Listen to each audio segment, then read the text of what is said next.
welcome back to another episode of the TileMoney podcast. My name is Luke Jackson Miller, your host. Today we've got another great interview. This is actually a returning guest, Jeff Currin, over in the Dallas, Texas area. He was on the podcast. He was one of the very first, 24. We actually recorded him with several members of his team at Coverings. If you want to check that one out, go ahead and click on the link in the show notes or the description of this video, wherever you're watching or listening to it. So I always love returning guests because we can kind of see their natural progression and where they've gone. And Jeff did not disappoint. I mean, he is building things. He is doing big things. He is taking chances. He is building a showroom.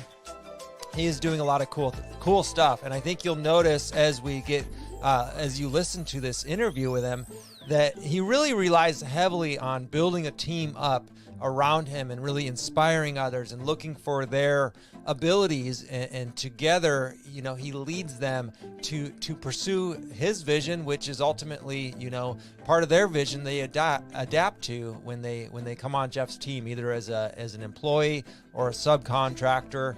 And I love the way he discusses how to build relationships with realtors,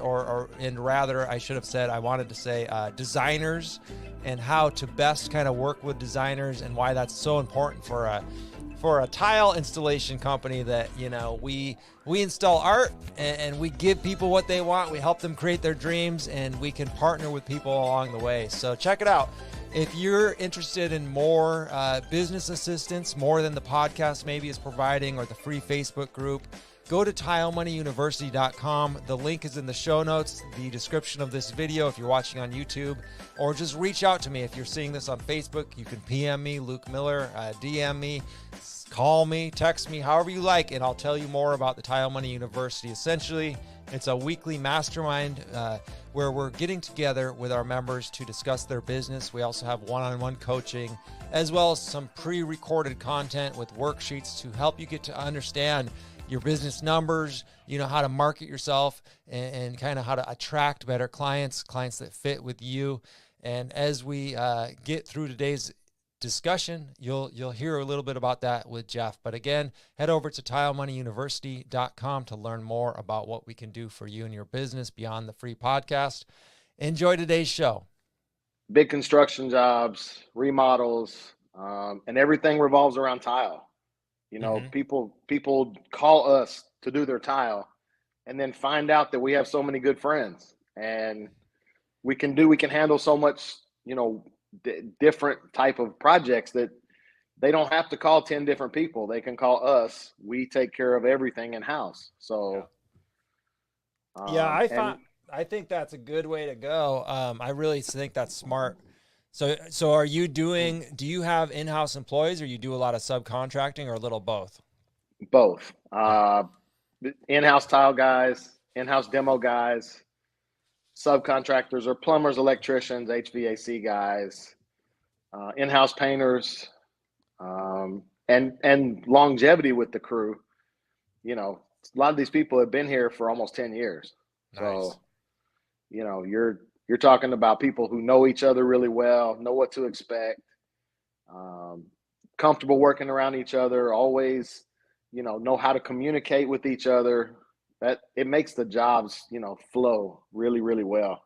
Mm-hmm. And you guys work out of an actual storefront, right? And you've had, did you say you just getting into a new one, or you're upgrading, or what's going on there? We've got all kinds of things going on. So we bought land, and we're going to build one. We've been working with City of Rockwall and the bank, and that's been a big challenge is trying to build from scratch here. I've leased for over 10 years. I've had some form of a showroom for 10 years. I had a really good one in Garland. It just, the landlord wanted to sell the building. Everything kind of just dissipated in that space. And so we moved.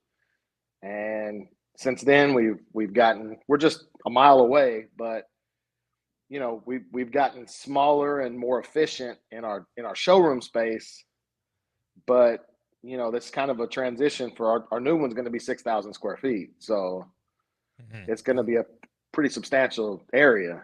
Yeah. Um, Yeah, I'd say so. What are you working on now? right now, 1,800 square feet. Oh, wow. Yeah. So Yeah. it'll be more than triple what we're currently in. That's cool.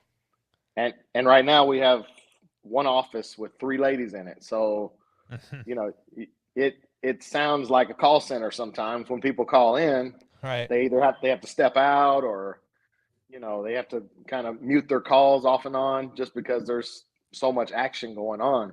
Hmm. Uh, um, and we do a lot of Zoom meetings with clients and with each other to try to stay on the same page. So Yeah. Yeah. Yeah, before I forget though, this is a great lesson because you were leasing a great location and then, owner sold the building or whatever happened and you lost that property. Um, that can almost be like crippling, even though you're a mile away. I'm sure kind of people get used to seeing, details tile where it should be, right? yes, and the space we're in now, much smaller. Uh, can't really have more than one couple or one group in there at a time. The rooms are so small, and the displays are so large. Tile displays. We have stuff lining the walls, and we have waterfalls. We have racks, and there's just not enough space to have. I have three project managers. If they all three brought somebody in the showroom at the same time, it'd be a mess. Like we'd Yeah. have to stand outside and wait while one group shopped. And Yeah. so before we had plenty of space. I mean, we could have five groups of people in there at the same time shopping. So Wow. we're it is a big lesson in how to get along, how to schedule our time better, manage our time in the showroom. Um, yeah, we're really excited to move to Rockwall when that eventually gets done, and um, that's going to be a big deal for us. Yeah. I'm curious why build and not buy? I mean, I'm not too familiar. Is it just a lack of inventory or not? Yeah, yeah. Why build, not buy? Uh, the land's a premium location. It's right off I-30. Uh, it just seemed like the right thing. One of my plumbers bought the lot next door, so Mm, he's building him a big plumbing showroom next door, nice. and probably more of an office than a showroom. But his spot and my spot together, I think will get the traction that. Mm, I mean, you just can't get two places together because I've looked everywhere. Like hmm. I'm only a mile away from my house, so I can be there Oh, in 10 wow. minutes. Yeah, that's So nice. it, Well, you're it gonna be doesn't help. late. You're gonna be late a lot now, You mean late at the office a lot? right? I'll be there working late. Gotcha. Um, Just but teasing. yeah, no, it'll be difficult for some of my employees because everybody doesn't live near me. But Mm, but we're considering keeping that location in Dallas as a satellite location, hmm. and having a Dallas address and a Rockwall address, I think there's benefits to that. You have some materials. We stock a lot of Sluter. We buy rolls of membrane, rolls of Detra, lots of half-inch board, pallets of all set. We stock all that stuff, and having a lot of it in Dallas would be beneficial. Even though our warehouse is going to be better in Rockwall, just having it in Dallas, right off 635, very easy for the guys to get to. Um, but having that satellite location, I think that's going to be our best idea with having Rockwall being our home base. Yeah. Nice. Nice. Yeah, that makes sense. That makes a lot of sense, and you can build it how you like, and that is a great point. That your partner, your plumbing contractor is going to be right next door. That'll definitely, people can get two for one there with their time. Are you going to? Is your name changing or anything like that, or still Details Tile? Same.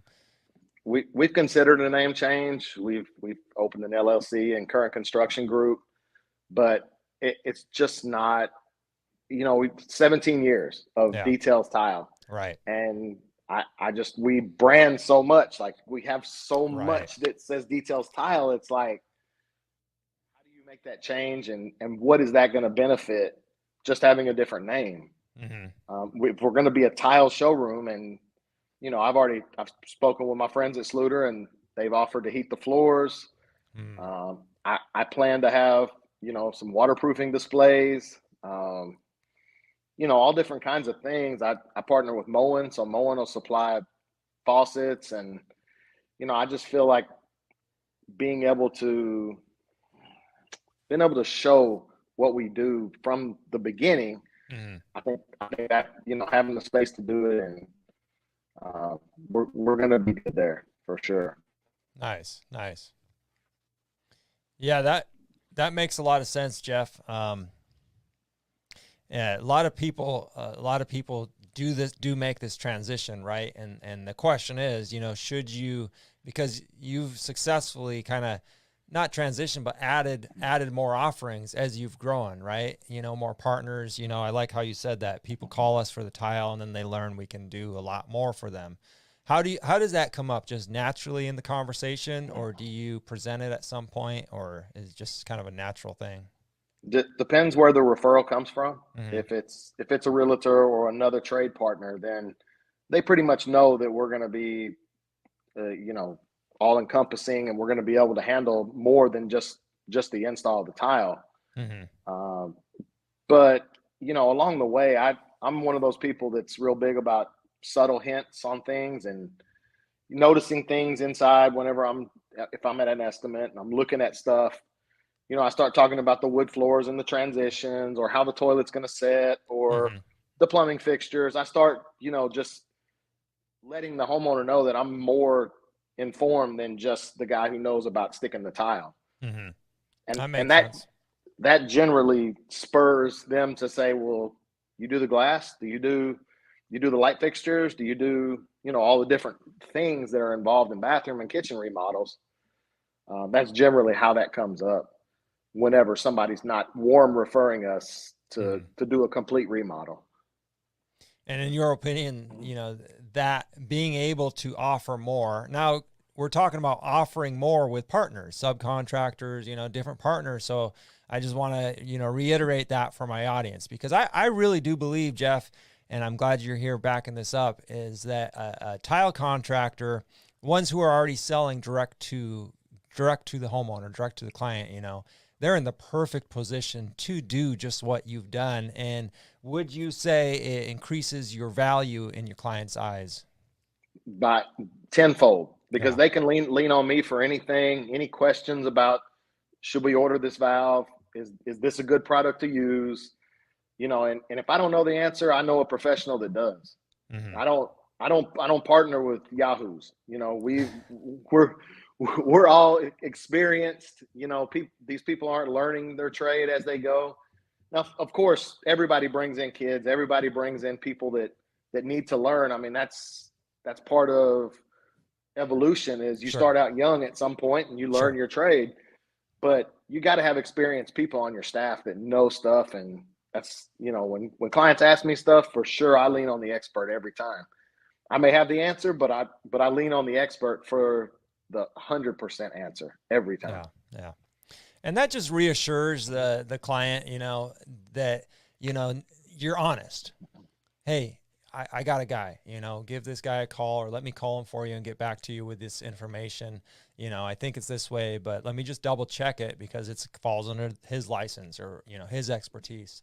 That's a great way to be. It's just that little, it's funny, but just providing, let's say somebody calls you, a prospect calls you, you can't get to their job.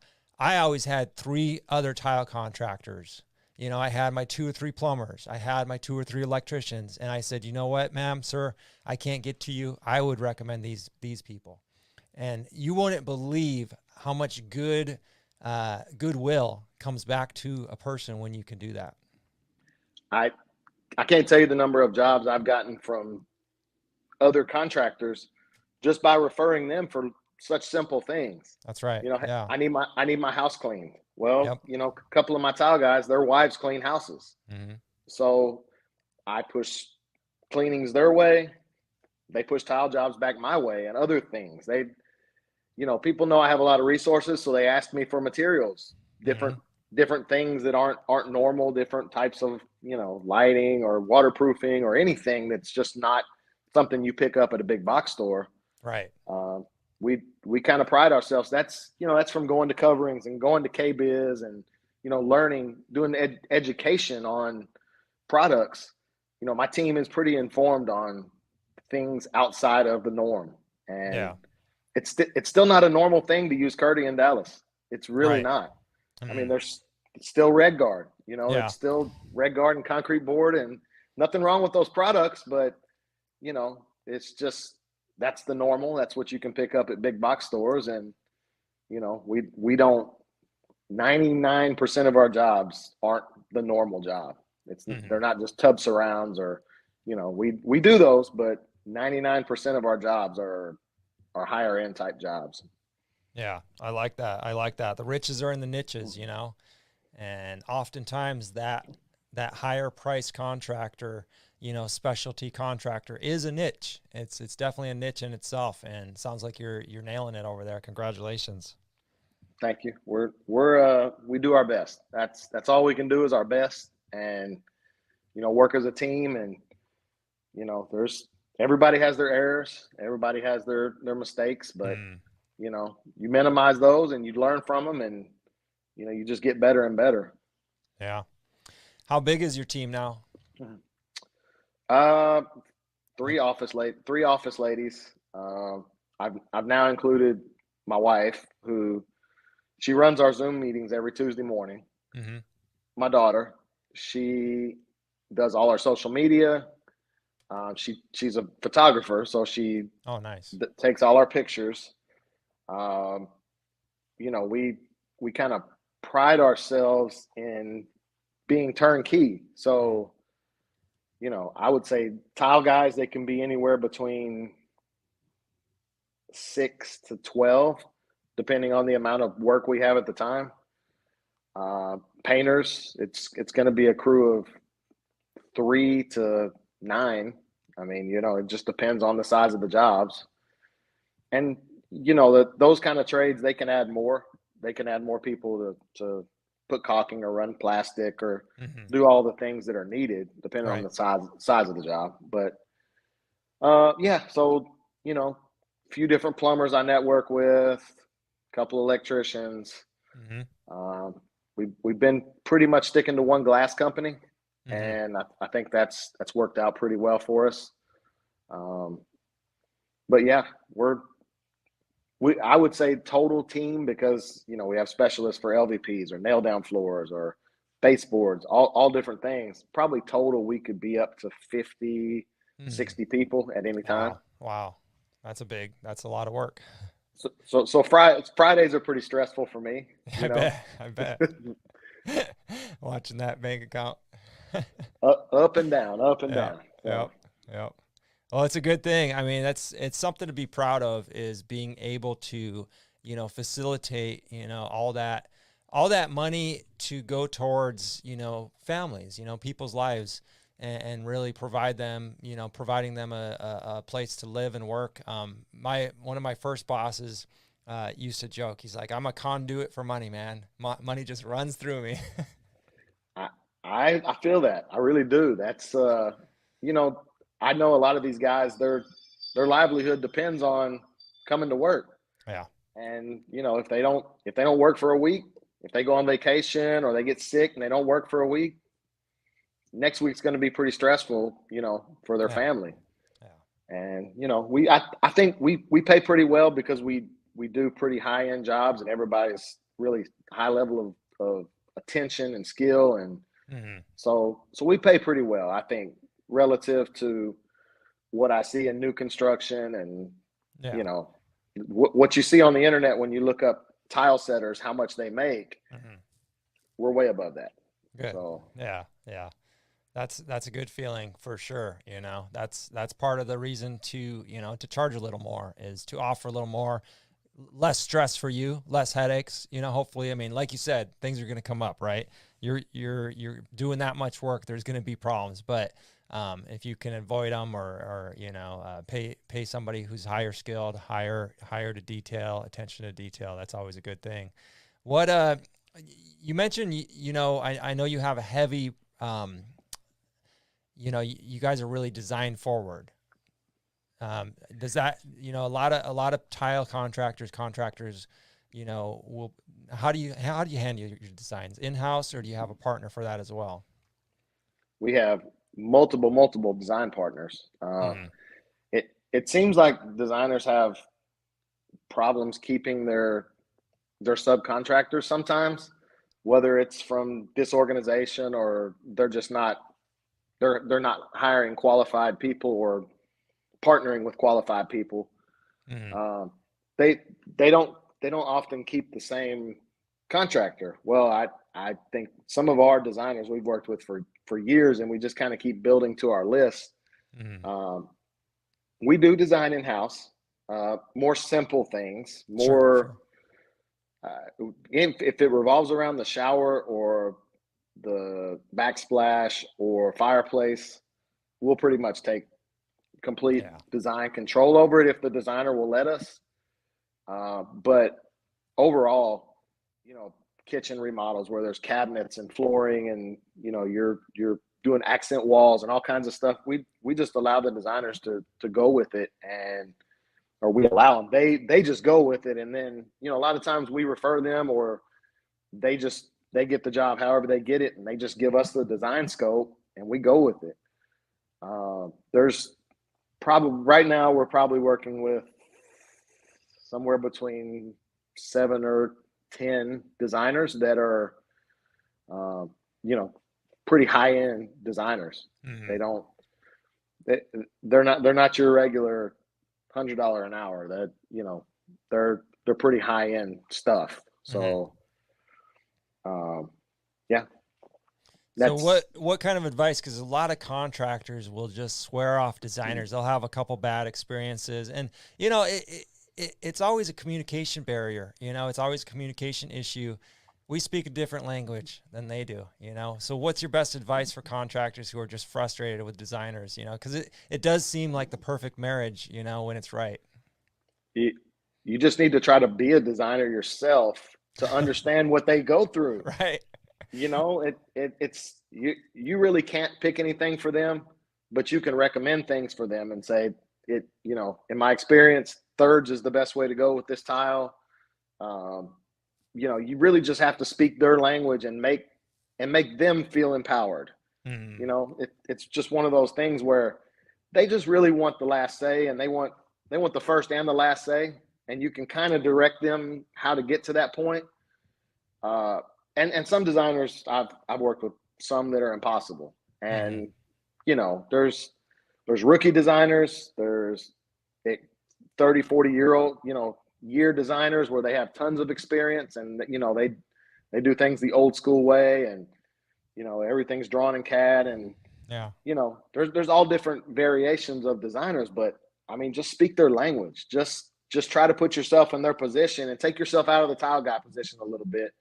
Sit in their chair and try, because their goal is just to make it pretty. Really, it's to make it pretty and functional. And past there, the designer really doesn't have say how it's constructed. I mean, they may specify materials sometimes, but for the most part, they're going to lean on us to decide, should we use wood or MDF? Should this area be waterproofed, or we can just tile it without, there's no water in that area. They're not going to specify where to waterproof. That's for the professional. Right. But just put yourself in their position. That's the bottom line. That way they see and they feel like, okay, you're part of the team. You're trying to help my vision come true. That's what you need to do. Make their vision come true.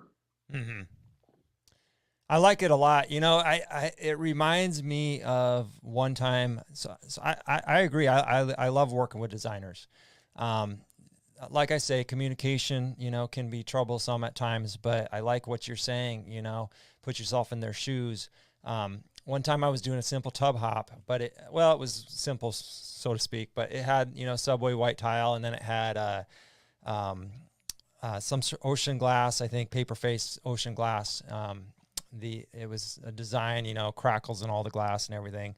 Well, he had it, you know, drawn up like he wanted it. Well, it was impossible. It was an impossible task. So I did the next best thing without making that phone call. Oh boy, did I get reamed. And in the end, he kind of admitted, like, yeah, we probably would have been okay with what you're suggesting, but you didn't call me, you know, you didn't talk about it. And the homeowner was taken aback because it didn't look like the design. I didn't think, you know, I didn't put myself in everybody's shoes and think like they've spent hours coming up with this design, you know, now it's impossible to pull off because of the, you know, his drawing was off, you know, the measurements were way off, but it's just one of those things. I mean, you know, I learned my lesson, hopefully, to call before I make changes. If you don't ask, and even when you ask, lead them in the way you want them to go. You know, I have one designer, and she'll probably watch this, but if I recommend blue, she picks red every time. So I know if I want her to pick red, I recommend blue. Yeah. I lead her in one direction, and she will take it the other way, and that's what I wanted. So she gets what she wanted, and I get what I wanted. But that's just, you know, you got to learn your people. You know, you got to let the relationship kind of grow and allow them to really learn you, and you learn them, and then that can grow and be beautiful. I mean, when they give us these plans, sometimes you look at them and you're like, okay, that's going to be nice, but they really spent all that money on design for this. But then when you do it, you're like, I see why they hired a designer, because this thing is really nice. Like this is one of the best bathrooms we ever did, you know, and it's because of somebody's professional design input. And really just, that's why I say, just get to know them, and man, like you guys can really work together for years. And the designers specify things sometimes in our favor. They're like, hey, you need 3 niches. You know, you need an extra large bench. Let's curve this wall. You know, things that are going to be change orders and are going to make us that extra money. And they choose it, we do it. And I mean, I think that's, if you're friends with the designer, that's one of the easiest ways to make that extra money. Yeah, I agree 100%. And once they sell a job, I mean, once they sell you, one of the best things about working with a designer is they're really good at selling their skill and your skill throughout the job, at the beginning of the job, at the end of the job. I mean, when I was working, and you know how it is towards the end of the job, you're tired, you know, you're starting to think, you know, you're starting to nitpick at all your work. That designer comes in there, oh my God, I'm going to put this thing in a catalog. This is so beautiful. And talking it up, of course, the homeowner's there, a big smile on their face. Everybody leaves happy. I mean, I love it. Yes, that is one of the greatest feelings, when everybody loves what they've, you know, the designer's vision comes true. The homeowners are like, this is exactly why I hired you guys. And then, yeah, we're in there and we see all the details because we've been in there for weeks. And we see every little spot, and we're like, oh, we gotta fix that. Y'all leave real quick. We need to fix that one piece of grout, or, you know, it's like, but you know, I think that's one of the best feelings is finishing the job and having everybody smile and happy, and you know, the rave reviews. I mean, it's just, you know, it makes all the guys feel good about their job too. You know, it's not just the design group and the office group. It's everybody. Whenever they see those messages, it's like, great people, great team, great work, you know, all that, just it's worth it. You know, it makes all the, you know, chapped fingernails and, you know, all the sweat and ripped clothes and all that stuff. It just makes it all worth it. So. And the other thing I want to point out too here is, as you scale your businesses, guys, you're gonna need drawings for your employees. You cannot rely on just word of mouth. Hey, we're going to put the tile vertical, blah, blah, blah. You got to have the drawings. And like I say, if something has to change, you know, communicate. But as you build crews, you know, Jeff, you sound like you might have a dozen jobs going on right now. Something like that, you know, maybe 6 to 12 jobs as you have jobs. Okay. More. We're closer to 30 right now. And all right. You got 30 jobs. There's no way you could execute all 30 of those jobs without each job having a folder full of design, paperwork, layouts, all that good stuff. So this mentality of we're not going to work with designers, we're going to do it's limiting. It's a limiting belief that's going to keep you small. Now, some of my audience will say I want to be small, fine, but for those of you who want to build something like Jeff has built, you have to start now. Start when you're one-man show. Start in your first year working with one designer. I mean, it is the way you're going to have to scale if you're doing residential remodel or new construction work even. Yeah, you got to, if you want to scale, you need to start taking almost everything you can get. And that way you can determine what you don't want. Because you don't know what you don't want until you've decided, okay, I don't like working for this guy. I don't like working for this builder. But you have to work for them to know that. And then later on, as 5-10 years go by, you'll be able to look back and say, I remember when I worked for that guy. He's very similar to this guy. I don't want to work for them. Yeah. And you can turn things down. We still don't turn down a lot, but we also don't get a lot of calls that are from people that, I almost think people pre-qualify themselves for us. Mm-hmm. They're like, we can't afford them. We're not gonna, and we're not the highest. That's for sure.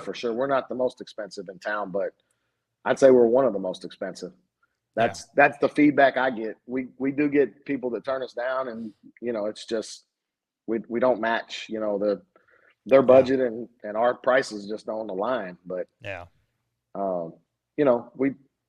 again, if you want to work with somebody, we always take that break and we make sure, okay, we're going to start this relationship with them. We're going to make sure we get in the door, and there's great designers in town, and Dallas is one of the best markets for this. Mm-hmm. And I think there's not a lot of overqualified tile people here. I don't know. I don't know why people are still kind of in the Stone Age in Dallas. There's not, and I'm not a CTI. I wish I would have done that years ago. Mm-hmm. And I still have, I'm only 45. I still have the opportunity to do it. Oh yeah. It just doesn't fit in my business model right now to take the time to go take that test. So, I support the NTCA, and, I support the tile business as a whole. Anything that they have, any events, I make sure I send my people to them, mm-hmm. Just for training and education and support. And our suppliers appreciate that. They really, going to events and making their a priority when they have food, and they bring people in to showcase their products, and just sending the team over and getting that little education. Those suppliers, they really appreciate our people, coming over and making their presence felt. I think that's another great way to network. If you're trying to build your business, start networking with the supplier. Mm-hmm. With the supply house. Get you a friend in the warehouse, a friend at the order desk, and start making friends with the manager. Yeah, definitely. It's all about people. Business is all about relationships. Let's see. I had a question. I forgot it real quick. We were talking about, what were we talking about? Everything. We talked about everything. Everything, growing your business. We've talked, we've talked in circles around everything. I'm one of those people that whenever we meet, I know right away, okay, we're going to go forward with this. And I love what you do as far as TileMoney and Tile Nation and Happy Tile Guy and all that, man. Like it screams, of something that hasn't been done in this business before. Mm-hmm. And, it's just, in California and different places, you have to be licensed. In Texas, there's no licensing for tile. So people are just, there's no accountability. There's not really any education. I have a dream of starting a tile school. I really do. And that's kind of the 6,000 square foot conversion plan, I'd say, as a few years. I don't know how many, 3, 5, 15, mm-hmm. whatever that number turns out to be. That's really my conversion plan for my business is to turn it into a tile school.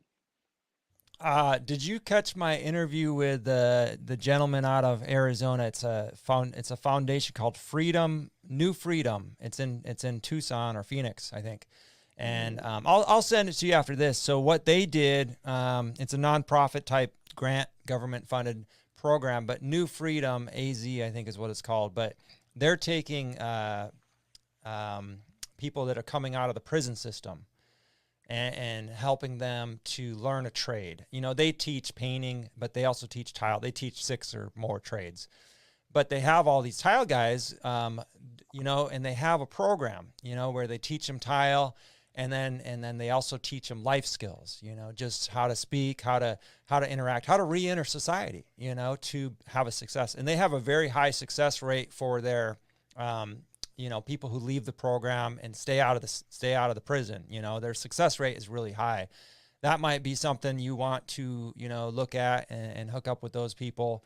Maybe you want to take it a different direction, however, but I think that's a great idea. I mean, anything the tile industry can do to educate others, to give back to the community, and certainly teaching people who need and want a skill like tile, how to put bread on your family's table, how to build a business, how to be a good employee. I mean, that's excellent.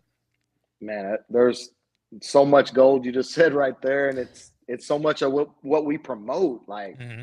you know, I want people who work for me to either move on, start their own business, and be successful, which Mm-hmm. a lot of people have, or continue to work with me and grow and be successful together. Yeah. I do not try to hold anybody back from anything. I mean, there's tons of people who have learned under us Mm-hmm. and with us and have continued on and are thriving on their own, Mm-hmm. and it's not an easy thing. People step out and they're undecided about how to grow, and do they want to grow or do they just want to be a tile guy? But stepping out and trying it, man, I promote that for my guys. I hate to lose them when they're Mm-hmm. really good installers. I had one installer. He was amazing. Like, he was better than me ever, and I mean, and he made it to look so effortless, Mm-hmm. you know. And his tools, the dude's tools were as clean as when he bought them every day. Right. I just, but to lose him, it hurt because I Mm-hmm. knew how good he was. Yeah. But you can't hold people back from what's better for them, you know. Mm-hmm.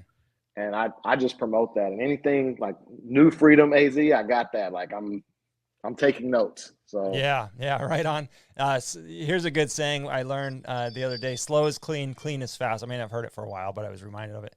It reminds me of what you said. His tools were clean. And most people say, "You ain't got time to clean your tools that meticulously." No, when you clean your tools that meticulously, you're going to end up picking up speed. You're going to end up, I mean, your mind's clean, everything's clean, your job site's clean, and you really end up picking up speed. I can guarantee you go to guys like the Flash, like Carl the Flash. He's probably very clean. I hope I'm not wrong on saying that, but I'm just going to make an assumption. If somebody's fast, they're clean. That's been my experience. I probably worked with 100 different tilers just moving from New York to California to in between states. But I remember what I wanted to ask you, and it'll be the last question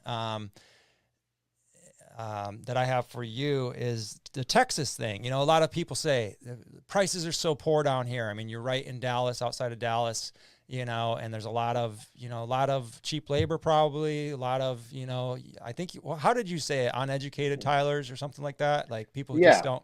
Yeah. So how do you combat that? I mean, it seems like it doesn't even faze you. You're like, no, I mean, they're going to do what they're going to do. I'm going to go do this. uh, I I honestly think real estate market's so good here. Yeah. You get I mean, you're familiar. You've lived in California and other places. Um, People can't afford to remodel their shower in some of those places. Mm-hmm. Mm-hmm. So the value of homes is less here. Um, Mm-hmm. Better, more home for your money, meaning you can do more with your house for your money. Mm-hmm. Uh, doesn't mean the labor is going to be cheaper. I I still think labor is labor, and because the cost of living here is less, not a lot. I mean, it's relative to how you live. Right. You Right. know, so it doesn't bother me. Like, I don't see.